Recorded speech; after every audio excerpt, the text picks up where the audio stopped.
Hey, I wanted to take a moment and talk to you about intrusive thoughts. I had a couple people email me and ask me, what are they? Where do they come from? How do you know if you have them? Intrusive thoughts are interesting things. First off, what you have to understand is that we are a frequency. And everything is a frequency. And there are many people that as they clear up their bodies, their third eye, their spiritual healing, or hearing rather, what they'll find that they'll lay down at night and you can almost hear like radio stations or a sitcom, right? Because what's happening is you're picking up the radio waves. We are tuners. We are meant to receive frequencies. The problem is when we receive the frequencies that are not healing. So, intrusive thoughts, the easiest definition for you is when, you're going along and all of a sudden you're like, I wonder what it's like if I jump off that cliff. And that's not your normal thought, right? So it's easy to distinguish and to say, that's not mine. And then once you say that, it goes away. But where that can be problematic is if somebody is experiencing severe depression. And so then they're like, oh, and then they go into the guilt cycle of, why am I feeling this way? Why am I thinking like this? And then it spirals. And then what happens is the intrusive thought anchors in. So those can be a lot easier to spot. But the ones that are hard to spot are the ones that match something within that still needs healing.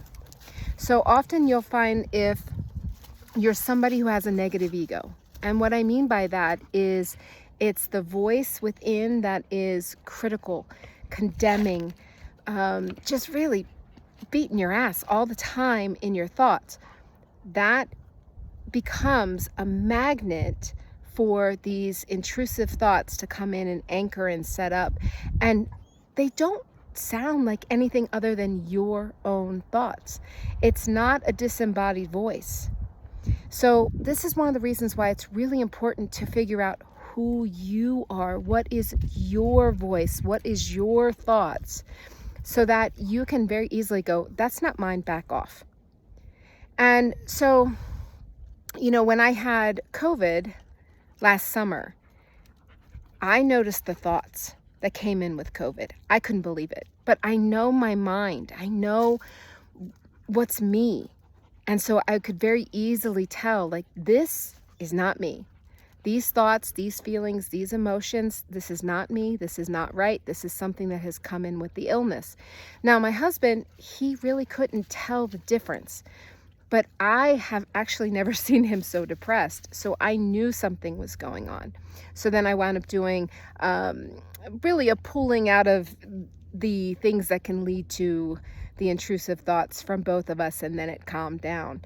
But I can see why so many with COVID got completely depressed. Some are still suffering from depression because there was definitely something. I know that people say that viruses are not alive. I don't agree. That thing was alive. There was something that came in with that illness that really shifted how and what we think. So that's one version of intrusive thoughts, right? So what can happen is we have a halo that's wrapped around us. And it's funny.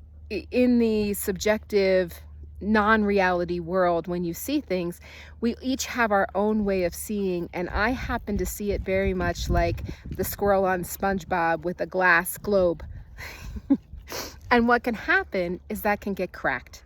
And with all the radiation that we've been having, the solar flares were being nailed today, all of this leads to cracking. When there's cracking and holes, intrusive thoughts just have a field day because it's frequencies. There's nothing there protecting you from frequencies that are not beneficial for you.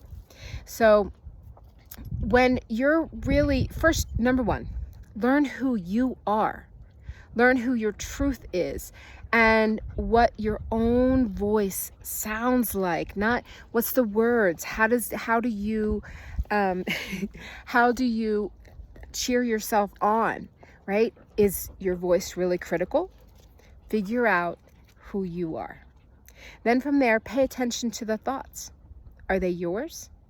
And if they're not, you just tell them to back off. But the biggest thing is, we really need to make sure that that halo and that the aura is completely clear and sealed. Otherwise, it's a never-ending battle, and you're picking up all sorts of stuff that you don't want. It's just, we have enough going on. We have enough going on with this process, right? Going from carbon-based to crystalline, healing all of our wounds, really coming into our own divinity. We have enough going on. We don't need added stuff. So that is one of the main reasons why I'm so diligent about making sure that the aura is cleared, because it's important. And in extreme times that we're having now with the sun, we're getting nailed. It's really interesting. You know, I was talking to Spirit last night, and they said, you know, it's letting in when the magnetic shield around the earth is weakening. It's letting in things that we are not used to. And yes, this creates the histamine response and immune response, but it also can create almost, I don't know, they really kind of call them like these thought forms that can come in and really wreak havoc with us and just make us feel terrible or really cranky or emotional or all of these things. And that is part of what they're telling me is coming in that I need to really be aware of with my clients. And particularly because I've been working with them as I'm gearing up to do the energetic distance healing on Thursday. Today is Tuesday. As I'm gearing up to do that, there are some things that I'm going to be doing that I don't normally do, because we don't normally have this type of radiation. So if you haven't signed up for the healing and you're interested in it, the link will be in the comments. And please sign up and see how it works for you. It's a great one for kids and pets. I have been working a lot with mine because they're crazy. They're anxious. Their stomachs are upset. You know, they're having all sorts of issues. So I've been working with them as well as the grandkids, because I was a little surprised at how damaged their young little auras were, and it just kind of leads to like, how bad do ours ones get, right? You know what I mean? So I hope that this helped describe intrusive thoughts and how we really are receivers. It's just that we need to be dialed into what it is we want to receive, not everything out there. Take care.